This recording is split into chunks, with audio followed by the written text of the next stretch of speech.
One of the first things President-elect Funes did was reiterate his commitment to to establish diplomatic relations with the Castro regime in Cuba. And that's a big step. I mean, as one of his first statements after being elected president, I think it was a pretty important statement of policy, where Funes does have to pay homage to those who backed those foreign powers that backed the FMLN.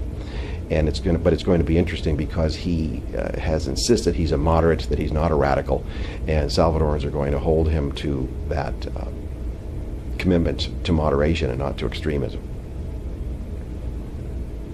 And again, also, Funes was not given a real mandate. He only won by 60,000 votes, and he actually won fewer votes this time than the incumbent president, Tony Sacco, won in the elections 5 years ago. So fewer people turned out to vote this time than last. So it's going to be, there were a lot of Salvadorans who said they wanted change after 20 years of Arena, but they did not want the FMLN. So I think this is not a mandate for a radicalization of El Salvador. Salvadorans are pretty conservative people.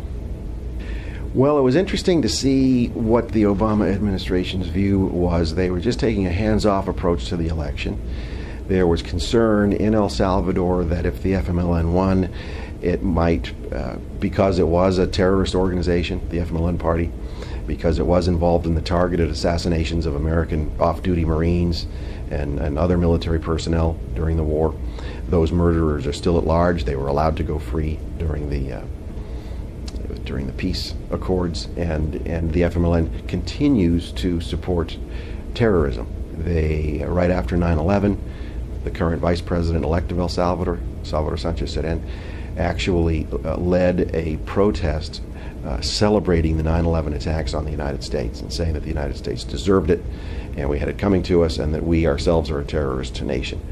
So you still have the FMLN leadership closely tied to international terrorism. And if they are allowed to run their country unfettered, then El Salvador itself will become a state sponsor of terrorism, and we can't allow that. So it's very important that we not allow it to consolidate.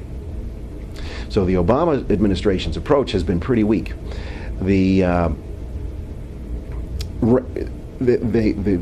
Obama administration wanted to allay concerns in El Salvador that an FMLN victory would have any negative repercussions. This was a propaganda campaign set up by a group called CISPAS, which is an FMLN front group here in the United States, and they had an effort mounted by about 26 of the most fringe left members of Congress, led by Congressman Grijalva of Arizona, to have a statement of neutrality, official U.S. neutrality, in the El Salvador elections. So what America thinks about El Salvador really has an impact among Salvadoran voters. And what Grijalva was trying to do was to assure the FMLN voters that there would be no negative repercussions if they voted to put the terrorist supporters in office. Then Secretary of State Clinton congratulated the Salvadoran government on this victory for democracy without ever once hinting that we might have a problem with a party taking power that supports the killings of Americans.